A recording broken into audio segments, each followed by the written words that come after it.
সাবেক প্রধানমন্ত্রী শেখ হাসিনার একটি ছবি সাম্প্রতিক সামাজিক যোগাযোগ মাধ্যমে ভাইরাল হয়েছে। ছবিটা দেখা যাচ্ছে শেখ হাসিনা খাবার টেবিলে বসে আছেন আর একজন নারী তাকে খাবার পরিবেশন করছেন। সামনে সাজানো আছে অনেক খাবার।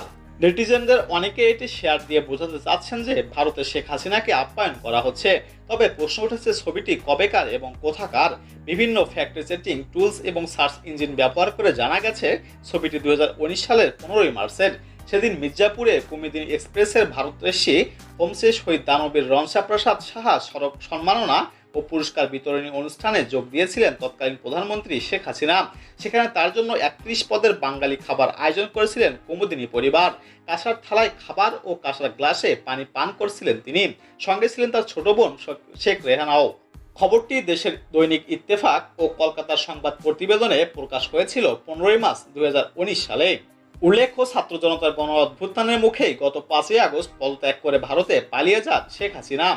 তারপর থেকে তিনি সেখানেই অবস্থান করছেন।